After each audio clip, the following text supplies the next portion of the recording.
Cameron Diaz is back in action in the Netflix spy thriller, well, Back in Action. She plays a spy, mother, and daughter alongside Jaimie Foxx, Glenn Close, Kyle Chandler, and Andrew Scott. Is this one worth your time? Let's get to our no-holds-barred, no-spoiler look at this new movie. Hi, this is Dan. And Tom. From SpyMovieNavigator.com and our podcast show, Cracking the Code of Spy Movies. This will be a fun one to look at. As we just mentioned, since this movie just released last weekend, we'll keep this review a no spoiler. All right, as we've told you in previous no spoiler reviews, we don't think telling you the marketing tagline is a spoiler. It's out there. So let's start with that. Quote, 15 years after vanishing from the CIA to start a family, elite spies Matt and Emily jump back into the world of espionage when their cover is blown. Unquote. Yeah, so Emily is played by Cameron Diaz, and Matt is played by Jaimie Foxx. Mm-hmm. And the interesting thing is, especially with this title, Diaz is coming back from a 10-year hiatus from acting. So she's back in action. And her last movie that she did was a version of Annie, also starring Jaimie Foxx. How about it? You got to like that. Now, the movie starts with this shot that pans into a very nice home.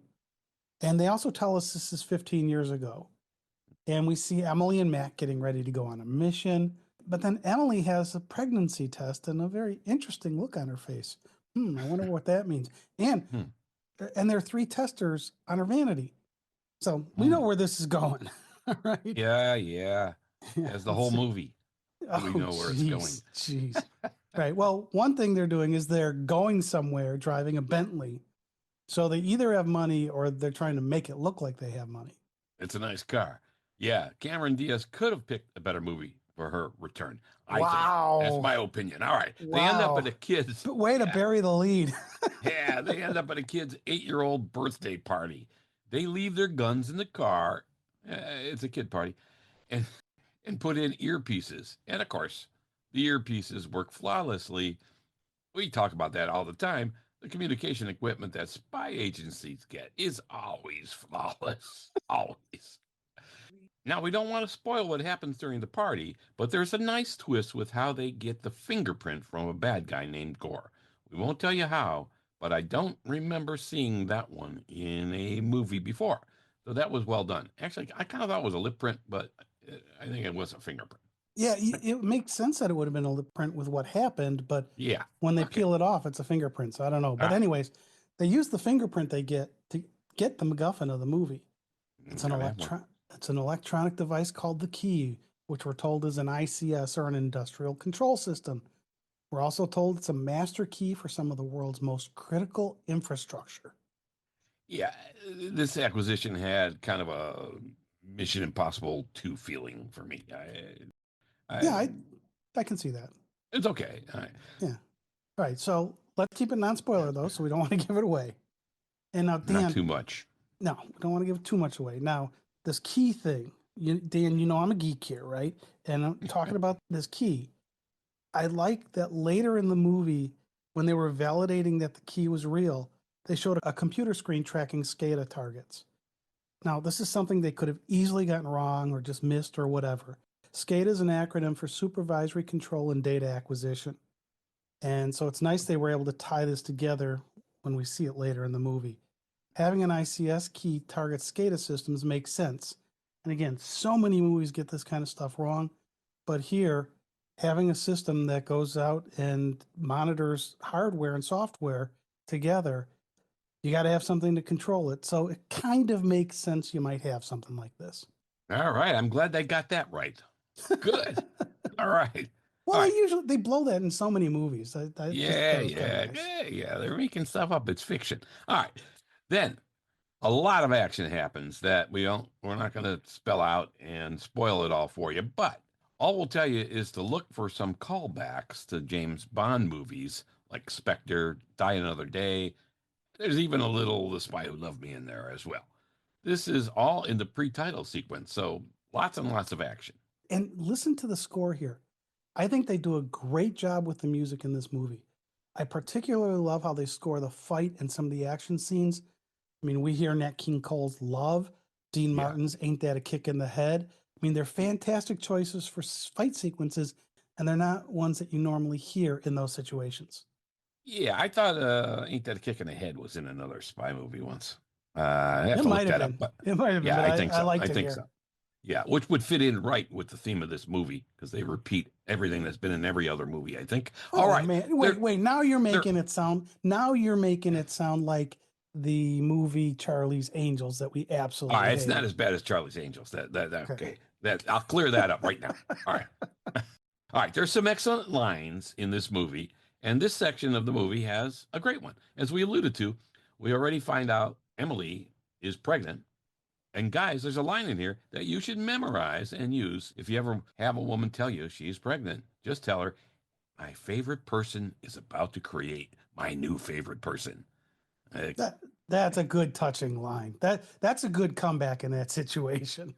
I guess, Right. I But guess. just don't tell her you got it from a spy movie. Of course, you're displacing her as your favorite person, so I don't know. I don't think she'd have a problem with that in that scenario. Yeah. All right, here we go. That's a good line. All right. Also, in the first part of this movie, we're introduced to some spy bosses, Chuck and Baron. Chuck is played by primetime Emmy winner Kyle Chandler. Baron dated Emily once, and he appears to still have a thing for her, and he's not a fan of Matt. He's played by a very familiar face to spy movie fans, Laurence Olivier and BAFTA Award winner Andrew Scott. Scott, of course, played Max Denby, or C, Inspector. I like that. I like that he was in it. I always like him. All right. So the action from 15 years ago wraps up with Emily and Matt deciding to drop out of the CIA, and we're taken forward 15 years to the present day. Matt and Emily have a 14-year-old daughter, Alice, and a 12-year-old son, Leo. Alice is played by McKenna Roberts, and Leo is played by Ryland Johnson. And I have to say, Emily, played by Cameron Diaz, looks younger 15 years later than she did in the early pre-title sequence of the movie. So go figure. I don't know.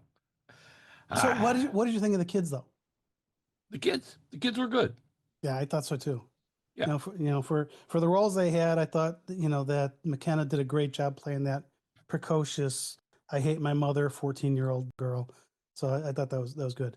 Now, as you might suspect, we get a little My Spy, Spy Kids, and other movies with parent spies with kids yeah, in this thing. There's a lot of stuff that's reused there. Of course, Alice and Emily don't get along, and it's pretty common to see a struggling mother teenage daughter relationship in a movie, not even just spy movie, just anytime there is one. yeah. But in all of this, we find out that Emily also doesn't get along with her mother, so it's all Go in the figure. family. Yeah, And then at one point in this thing, Alice gets in trouble, and her brother, who's 2 years younger than her, said, "You're going to be grounded for so long. I'm going to have a prom date before you." I yeah. like that line. I thought that was good. Yeah. The one scene at the club, that's all I'm going to say, I thought was forced and ridiculous. But okay, that was a cute line. Okay, what was forced? The club scene or the line? You thought the club Not the scene was line. The forced? line was not forced. The line was fine. The whole club scene was, it just was, I thought was ridiculous. And they just threw it in there for, I don't know what. Actually, I don't know what. They threw a Oh, lot of this stuff in see, there I for, but think that scene was very important because A, it showed the extent that Alice would go to around her parents' backs. B, it then started to have the kids exposed to Matt and Emily's background, right? That, hey, yeah, something's up that's the here. part I thought was ridiculous. The situation, not that the concept was fine. The situation I thought was ridiculous. Well, I Anyway, think what some of the kids did was ridiculous. That's for yeah, sure. But yeah. Well, and the but then parents again, and the adults in that bar, in that club. Yeah. Anyway, you'll see it when you see it, and you'll think, yeah, Dan's right. He's ridiculous. I There, disagree with you on that, but that's okay. We're going to disagree a lot in this one. yeah. All right. There are a few good lines in this movie. For me, not a ton. I like the scene that happens when they get home after catching Alice doing that bad thing. The noises that come out of Emily and Matt's room and the kids' reaction to those noises was kind of funny, but I will add, predictable. And a lot of things in this movie are predictable, which I don't like.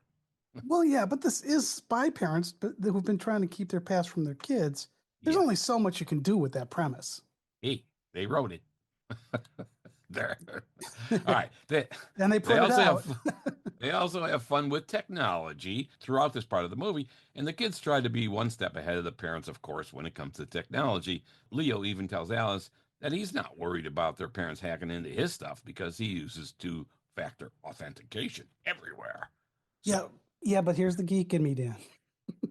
yeah. Two-factor authentication isn't as strong as a lot of people think it is, right? And that's why the industry is moving to passkeys. So if you've seen Yeah. passkeys, this is why they're doing it. Emily even has a line when she comes up against Leo's two-factor authentication. She says, "Two-factor authentication, please." And she Yeah. hacks right in. And I Yeah. thought that was Yeah. great because many people overtrust two-factor authentication. It's not the end all be all of security. And again, it's nice to see that called out. And it's one of the few times they show parents in control of technology better than their kids sometimes. So that's good. All right, tropes, and then more tropes. One trope to point out is we see the parents having told the kids they were spies. And of course, the kids realize something is up through the course of the action that is happening in the movie. Okay, oh, wow, yeah, all right, there's shocking stuff there. I guess you're Okay, not a fan of that one, huh, Dan? not that trope, no. All right, this this section of the movie ends with them going to England to visit Emily's mother, but not before we get a Mission Impossible 1 kind of moment that we're not going to divulge here in this episode, but you'll see it if you watch this movie. But we can tell you that Emily and Matt's past is starting to catch up with them. We see some thugs and fights, and this guy Baron is tracking them. Baron's assistant, by the way, is called Wendy. She's played by BAFTA nominee Fola Evans Akimbola. Now, Oh, she's good. when And she's also in The Night Agent. oh yeah, all right. Now, when they get to England, there's a fantastic fight at a gas station, and Matt has an excellent use for the fuel pump. Which, well, again, if you're going after someone and there are people going after them, have a plan. Have a plan to use your weapons, a stun gun, knockout darts, or whatever you need. Too many times the thugs are ill prepared, and here they are as well. Yes, but a good spy adapts to his environment, which Matt does here. But not the thugs chasing them. No, never. All right. It's after this that Matt and Emily finally tell their kids that they were spies. We get another good line here when Leo asks, "You were spies like Jason Bourne?" Now, Matt has a great retort to that, which you can listen for if you watch the movie. Wow. I Yeah. think it's a pretty good line. And Yeah. I think it's a good comeback. Yeah, there's a better line later, I think. All right, Well, we that's mentioned the true. fight. I just think this is a good one. We mentioned the fight. I think throughout the movie, the fights are effective and they are relatively short. So I like that. And as Tom mentioned, the music during the fights is great. But there are a bunch of short fights in this movie, which keeps it flowing. But for me, there's too many times they end up fist fighting, and their martial arts skills, of course, are key and the highlight. But we see them over and over and over again. Okay, we get it. You got martial arts skills, cool. But we got to see them fist fighting and kicking all the time. Yeah, I don't know. The, yeah, the but thugs need to be prepared. well, that's true. Now, another thing they keep short that I like are the chases. I mean, this is a spy movie, so there's car chases, van chases, motorcycle chases, and boat chases. There's even a helicopter in there too. Yeah, but that's not involved in a chase. Nah, but I think there are too many. Okay. Now, this may surprise our audience because I've said in the past how I don't really like motorcycle chases. However, there are a few of them in this movie and they don't bother me because they're short sequences. And I also like what they do with the motorcycles, especially at the end of some of the chases. Now, to me, I usually think motorcycle chases are too long and drawn out. The Mission Impossible motorcycle chases, that's where I really started disliking motorcycle chases because they're too long. But here, Yeah. in Back in Action, they're short, so they worked for me. I got bored with them, to tell you the truth. But okay. Well, I guess you and I agree that motorcycle chases should be used more sparingly in movies. Yeah. And I think they do it because it's got to be a lot cheaper to replace a motorcycle than a Bentley, Ferrari, or Aston Martin. Yeah, well, there you go. Okay, I'll give you that. But they do tend to do it too often. Yeah. All right. Once we get to England, we meet Emily's mother, Ginny, played by Glenn Close. Oh, she's great. Yeah, not surprisingly, Close is excellent in this role. She's a tough woman who has an espionage background. Her discussions with the kids are funny. To me, she's the best thing in this movie. She was good. Well, see, I disagree with you slightly because I actually think her lover, Nigel, is the best thing in the movie. And he's the funniest thing in the movie. He might be, but because this is an action rom-com spy movie, whatever you want to call it, there are not many funny moments in this flick. So there you No, go. but that the comedy comes from this Nigel character, Yeah, right? yeah, They yeah. stick to the story without a bunch of humor, but Nigel's played by Jamie Demetriou.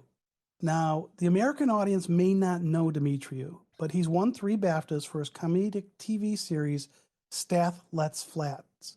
It's a British comedy series. And to me, he steals every scene he's in this movie. In a sense, because he really is just about the only funny thing in this movie, really. So, It's written that way. The rest of the movie's pretty serious. yeah, But this guy's funny. I mean, he's supposed to be an MI6 agent in training, but he's not very good. He shows the kids a bunch of spy gadgets, but he can't use them well. There is one point in the movie where something does go right for him. Unfortunately, he's all alone. And he says, "Did you see me? There's no one here to celebrate." I mean, not only was that funny, but it summed up his character. He's always trying to impress, but is rarely able to do so. yeah. And Okay. another thing about him that totally cracked me up, and it's something we see in a lot of movies, somebody needs to borrow somebody's clothes. Matt needs to borrow Nigel's tuxedo. And why this is funny is that Demetriou, who plays Nigel, is 6'3". Jaimie Foxx, who plays Matt, is only 5'9".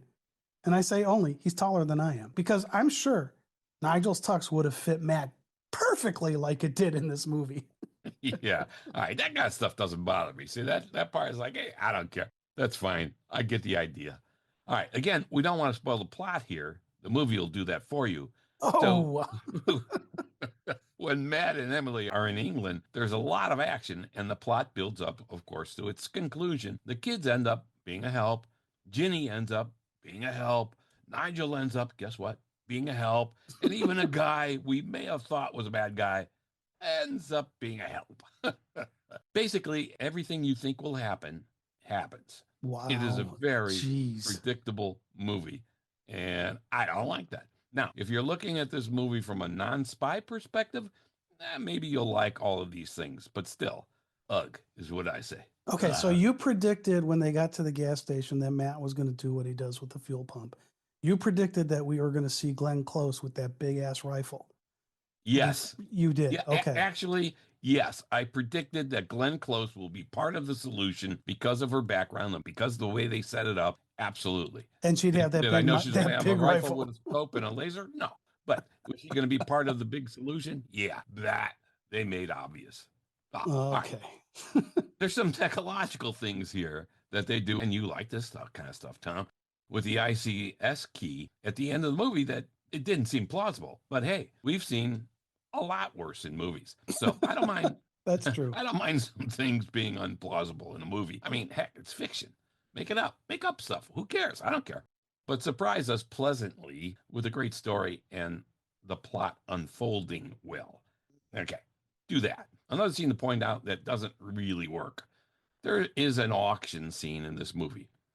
This is a You've got popular to trope. love an auction scene in a Yeah, spy it's been, movie. we've seen it, right? We've seen it in other spy movies. They're going to auction off the MacGuffin and they're going to sell it for a large sum of money. We've seen it in other movies. So, but here in this movie, and back to action, this may be the stupidest auction ever put down on film. Only 2 people make bids, although there are more people there. And the bad guy accepts the second bid without even seeing if anyone else will pay more. Hey, that's just dumb. Okay, I'll agree with you on that. Now, That thank you, was thank you, that thank you. was a very lame scene. And now Yeah, we've seen auction scenes in, my favorite auction scene is in Octopussy, but yeah, Central Intelligence and the Union had auction scenes. And yeah. then we didn't see the auction, but Blofeld wants to auction off some technology in Diamonds Are Forever as well. Yeah, it's been done before.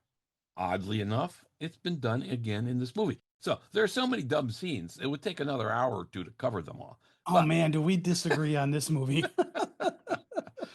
come on, you see a truck with sewer pipes piled up on the flatbed of the truck during a chase. Guess what happens?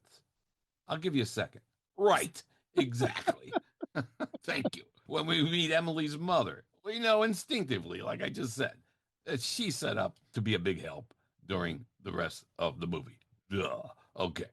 We have double pursuits, of course. The Russians want the key. MI6 wants the key. And it goes on and on and on. And all of this is the action in the movie as they are all constantly fighting and jockeying for position to get the key. Now, Okay, the crazy. Dan, Yeah. I think you should stop watching spy movies. I mean, there are common tropes in all of these: Bourne, Mission Impossible, Well, there are. Bond. There are. But But and hey, we're maybe talking about this one right now. yeah, and I And think this. I think Luciana Paluzzi had it right. I think you're analyzing this to obsession. Well, that's what we do. All right.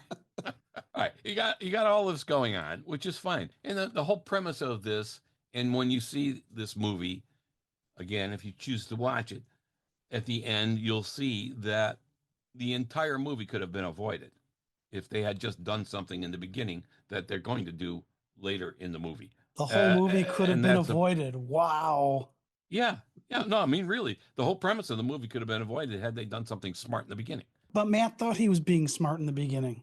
Well, yeah, yeah. We always think we're being smart whenever we make a decision. That's why we make the decision, but doesn't mean it's smart. All right. To me, the best line in the movie, by far, again, and there aren't a lot, is when the big fight in the petrol station in England happens. And you were talking about what he did with the pump. And Emily and Matt get the kids back in the car and they're escaping. They're racing away. They tell the kids at that point that they were spies, but that they're retired now. And then Leo, the boy, says, "You didn't look retired back there." No, see, That's my favorite line in the whole movie. That is a good line, and I disagree with you that there are not many good lines. I thought there were quite a few good lines in here. And the one you're calling out there is a really good one. All right, good. All right. So we agree on that. Good. Yes. And Ginny, Emily's mom, had a great line at her home in England when she offered some gin to Emily, and Emily said, "It's too early for drinking." Ginny, Glenn Close, says, "Oh, that pious self-righteousness." She just delivers that perfectly. And then she's offering gin to the kids, too. Yeah, she was a cool character. She was fantastic. Well, Glenn Close always is. Yeah, she was great. And as you mentioned, Tom, the music. I did like when Matt was fighting towards the end and they were playing Papa's Got a Brand New Bag, indicating that, hey, he was back in action again. That was, I think, the best use of the music. That was good. Yeah, I think the soundtrack here is really good. Now, before we wrap this up, we want to comment on this cast. We've talked about some of these cast members. It's an excellent cast, and we've only pointed out some of the awards these actors have been nominated for. I think they all did a good job with their roles. Dan thinks the script needed to be better, but I thought it was fine. The actors worked well with the script they were given. That said, I don't think Glenn Close will finally get her EGOT by winning an Oscar for this movie. Yeah, she was fantastic. It's an excellent cast from the perspective of their previous accomplishments. I agree. You don't think they acted this well? I thought it was good. I think, in general, it was good. I think the guy in the beginning who was communicating with them when they were in the pre-title sequence, I thought he was bad. I didn't like him. And I will say that the on-screen chemistry, though, between Cameron Diaz as Emily and Jaimie Foxx as Matt was very solid. That was good. And I liked that Andrew Scott was in it as Baron. He played C, of course, Inspector, as we mentioned. So I liked all of that. The on-screen chemistry is hard to achieve, and they did it, which was good. Which guy are you talking about? Chuck? One of the bosses? When he's communicating to them when they're doing the in the heist? beginning, yeah, in the beginning, right. Okay, yeah. I just, his delivery of the lines there and his facial expressions, I thought that was weak. I even made a note. I was like, that was weak. All right. So the acting you generally thought was good. So there's at least something we liked. Yeah. In general, the acting was fine. The movie, I think, overall was tedious. It took a long time to set up this whole situation. We always complain about the character development in movies. Oh, they don't do enough character development. They did actually too much of it in the beginning of this one. It took forever to get to some good stuff. So okay, but we do agree that Diaz and Fox had great chemistry here. Yes. Agreed. All right, since this is a Netflix spy movie, they necessarily end it with maybe a setup for a second movie. Maybe. Well, maybe. I say maybe because they might not do it. Netflix likes to do this, of course. But unfortunately, we haven't seen too many of the second movies ever being released. That's why I'm saying maybe Netflix does a better job getting a second season of a streaming series than it does with movies. So the series stuff, they do well.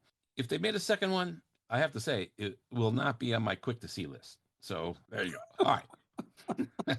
Okay, that's a wrap of our decoding of the movie Back in Action. We like the title, as it's a good play on Cameron Diaz's back in action on the screen again, and it works for the plot.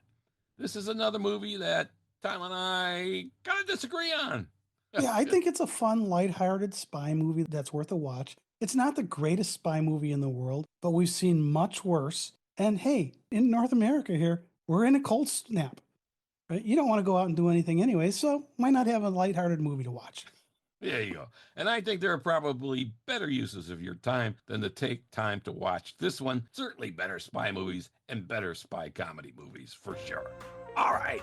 This has been Dan And Tom. of SpyMovieNavigator.com and our podcast show, Cracking the Code of Spy Movies. Please go review our show through your favorite app. You can help us out a lot by doing that. Thanks for listening. We appreciate it.